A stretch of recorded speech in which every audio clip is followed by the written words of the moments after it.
Hello दोस्तों, स्वागत है आप सभी का आपके अपने यूट्यूब चैनल एडुसीक पर। भाभा एटॉमिक रिसर्च सेंटर की तरफ से आईटीआई छात्रों के लिए परमानेंट वैकेंसी निकाली गई है। एडवर्टीजमेंट डाउनलोड करने के लिए आपको यहाँ जाना है nrba.apply.forfix.com पे। यहाँ पे जाने के बाद आप देखेंगे कि यहाँ पे एडवर्टीजमेंट सेक्शन पे आपको क्लिक करना है। यहाँ पे क्लिक करने के बाद आप देख लीजिएगा, यहाँ पे फॉर एडवर्टीजमेंट क्लिक हेयर यहाँ पे लिख के आएगा। यहाँ पे आप क्लिक करेंगे तो आप एडवर्टीजमेंट डाउनलोड कर पाएंगे। मैंने एडवर्टीजमेंट डाउनलोड कर लिया है, तो चलिए डिटेल में हम समझ लेते हैं कि कितने पदों पे वैकेंसी निकाली गई है, सैलरी क्या होने वाली है, एज लिमिट क्या होने वाली है, प्लस कौन कौन से कैंडिडेट इस फॉर्म को अप्लाई कर सकते हैं। तो चलिए समझ लेते हैं। यहाँ पे ओपनिंग डेट की अगर हम बात करें तो यहाँ पे आप देख लीजिए, ये वैकेंसी 1/4/2022 मतलब कल के डेट में निकाली गई है। और यहाँ पे क्लोजिंग डेट की अगर हम बात करें तो यहाँ पे आप देख लीजिए 30 अप्रैल 2022 यहाँ पे फॉर्म की क्लोजिंग डेट है, जो कि काफ़ी अच्छा टाइम आपको मिल रहा है फॉर्म अप्लाई करने के लिए। वैकेंसी डिटेल के बारे में अगर हम बात करें तो यहाँ पे आईटीआई तथा डिप्लोमा दोनों छात्रों के लिए वैकेंसी निकाली गई है। यहाँ पे जो कैटेगरी 1 की वैकेंसी निकाली गई है ये आपके डिप्लोमा छात्रों के लिए है। और नीचे आप आएंगे तो यहाँ पे आप देख सकते हैं, यहाँ पे कैटेगरी 2 के लिए जो वैकेंसी निकाली गई है ये वैकेंसी आईटीआई छात्रों के लिए है। यहाँ पे टोटल पोस्ट की अगर हम बात करें तो टोटल 189 पदों के लिए वैकेंसी निकाली गई है। जनरल के लिए 118 पोस्ट, ईडब्ल्यूएस के लिए 14 पोस्ट, ओबीसी के लिए 33 पोस्ट, एससी के लिए 23 पोस्ट, पीडब्ल्यूडी के लिए 1 पोस्ट पे वैकेंसी निकाली गई है। यहाँ पे ट्रेड वाइज वैकेंसी के बारे में अगर हम बात करें तो यहाँ पे आप देख लीजिए, एसी मैकेनिक की टोटल 15 पोस्टें हैं, इलेक्ट्रीशियन की 25 पोस्टें हैं, इलेक्ट्रॉनिक मैकेनिक की 18 पोस्टें हैं, फिटर की 66 पोस्टें, इंस्ट्रूमेंट मैकेनिक की 23 पोस्टें, मशीनिस्ट की 11 पोस्टें, टर्नर की 4 पोस्ट, वेल्डर की 3 पोस्ट, ड्राफ्टमैन मैकेनिकल की 2 पोस्ट। और नीचे आप आएंगे तो यहाँ पे देख लीजिए, लेबोरेटरी असिस्टेंट की यहाँ पे 4 पोस्ट तथा प्लांट ऑपरेटर की यहाँ टोटल 28 पोस्टों पे वैकेंसी निकाली गई है। तो चलिए हम डिटेल में समझ लेते हैं कि इसमें क्वालिफिकेशन क्या रहने वाली है। एजुकेशनल क्वालिफिकेशन सेक्शन में यहाँ पे आप देख लीजिए,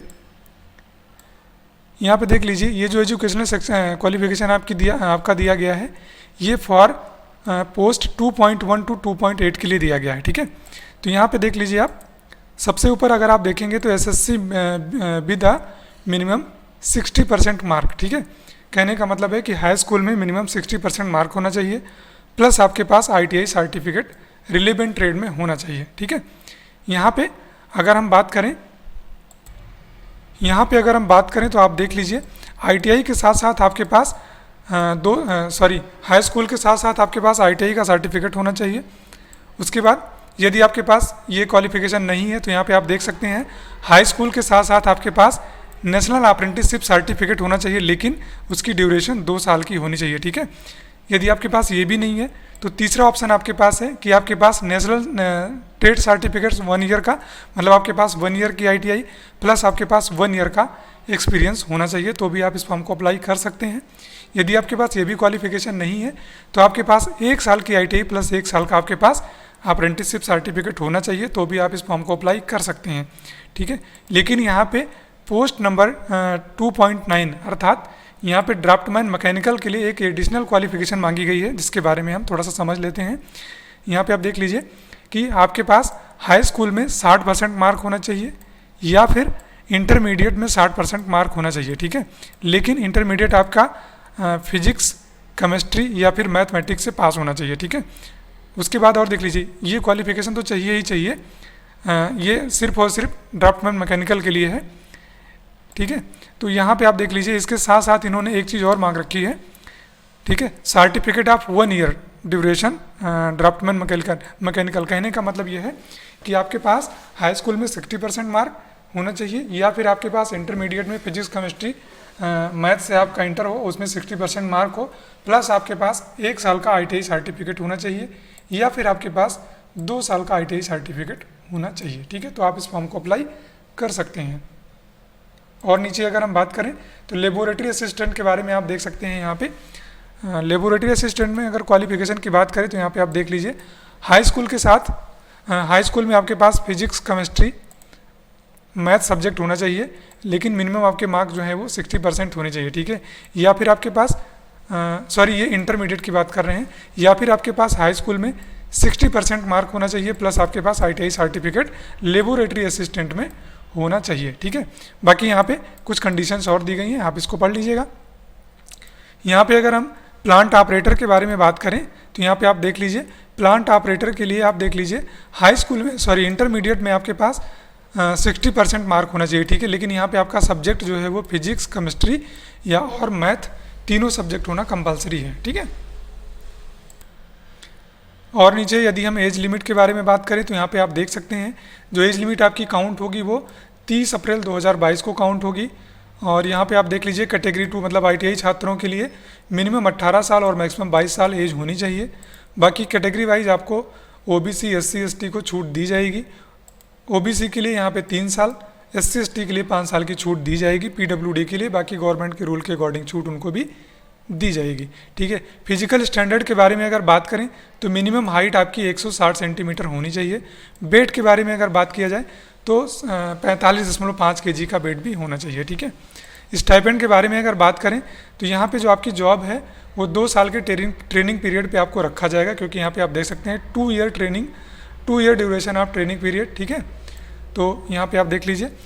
तो यहाँ पे अगर हम बात करें तो ITI छात्रों की जो सैलरी होगी वो पहले साल 10,500 रुपये होगी, दूसरी साल आपकी 12,500 रुपये होने वाली है।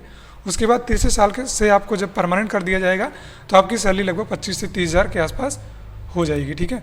और नीचे यहाँ पे अगर हम आएंगे तो यहाँ पे आप देख सकते हैं कैटेगरी 2 के लिए जो आपका रिक्रूटमेंट होगा, यहाँ पे आप देख लीजिए कैटेगरी 2 के लिए जो सिलेक्शन प्रोसेस है वो 3 स्टेज में होगा, ठीक है। Stage 1, 2 and 3। पहला जो स्टेज होगा यहाँ पे आप देख लीजिए, जो पहला स्टेज इन्होंने दे रखा है इसमें आपका क्या होगा, प्राइमरी टेस्ट होगा। तो प्राइमरी टेस्ट में आपका क्या होगा, ये टेस्ट आपका 50 मार्क्स का होगा, जिसमें 20 क्वेश्चन आपके मैथमेटिक्स के होंगे, 20 क्वेश्चन साइंस के होंगे, प्लस 10 क्वेश्चन आपके जनरल अवेयरनेस के रहने वाले हैं, ठीक है। इसमें प्रत्येक सही क्वेश्चन पे आपको 3 नंबर दिए जाएंगे। यहाँ पे आप देख लीजिए प्रत्येक सही क्वेश्चन पे 3 नंबर दिए जाएंगे और प्रत्येक गलत क्वेश्चन पे आपका 1 नंबर काट लिया जाएगा। और आपका ये जो एग्ज़ाम होगा ये टोटल आपका मल्टीपल चॉइस होगा, ठीक है। और यहाँ पे बात करें कॉलम नंबर 3 में तो आप देख लीजिए यहाँ पे जनरल के लिए आपकी जो पासिंग मार्क होगी वो मिनिमम 40% होनी चाहिए, 40% से मतलब ऊपर होना चाहिए। बाकी रिजर्व कैंडिडेट के लिए 30% से ऊपर होना चाहिए, ठीक है। और नीचे यहाँ पे आएंगे तो स्टेज 2 की अगर हम बात करें तो यहाँ पे आप देख लीजिए स्टेज 2 में यहाँ पे आपका ट्रेड टेस्ट होने वाला है, ठीक है। जिस ट्रेड से आपने फॉर्म अप्लाई कर रखा है उस ट्रेड से यहाँ पे क्वेश्चन पूछे जाएंगे।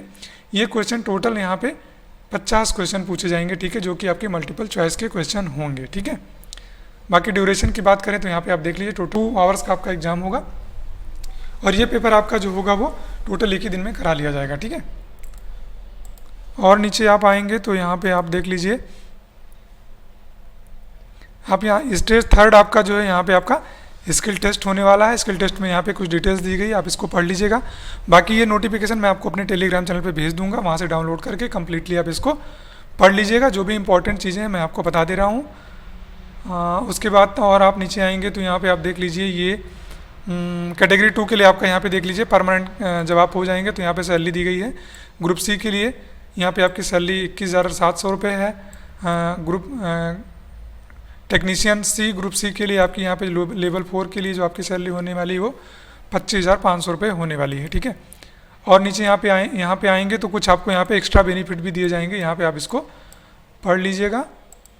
और नीचे आएंगे तो यहाँ पे आप देख लीजिए कैटेगरी 1 है, नेचर ऑफ ड्यूटी यहाँ पे दी गई है, आप इसको देख लीजिएगा, ठीक है, कि यहाँ पे कैटेगरी 2 की नेचर ऑफ ड्यूटी क्या होने वाली है, इलेक्ट्रीशियन की क्या होने वाली है, फिटर की क्या होने वाली है, टर्नर की क्या होने वाली है, आप लोग इसको देख लीजिएगा। बाकी ये डिटेल्स दी गई है।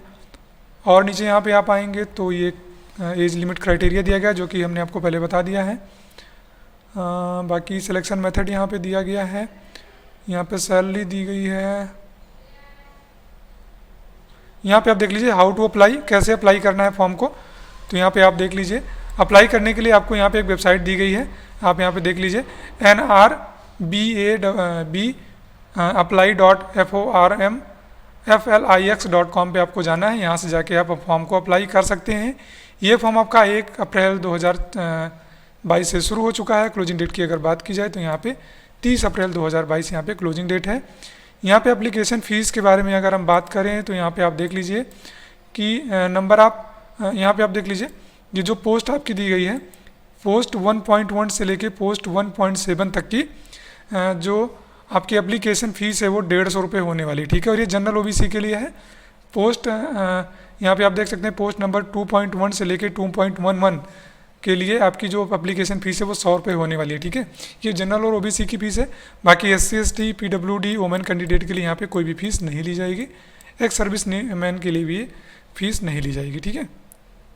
और नीचे आएंगे तो यहाँ पे आप देख लीजिए, बाकी यहाँ पे डिटेल्स दी गई हैं, आप इसको पढ़ लीजिएगा। बाकी अप्लाई ऑनलाइन पे क्लिक करेंगे तो आप देख लीजिए यहाँ पे कुछ इस प्रकार का आपका पेज ओपन होके आएगा, ठीक है। यहाँ से आप जाके फॉर्म को अप्लाई कर सकते हैं, ठीक है। तो दोस्तों आज की वीडियो में इतना ही। वीडियो अच्छी लगी हो तो वीडियो को लाइक और शेयर करना मत भूलिएगा। यदि आप मेरे चैनल पे पहली बार आए हैं तो मेरे चैनल को सब्सक्राइब जरूर कर लीजिए। मिलते हैं अगली वीडियो में। वीडियो देखने के लिए आपका बहुत बहुत धन्यवाद।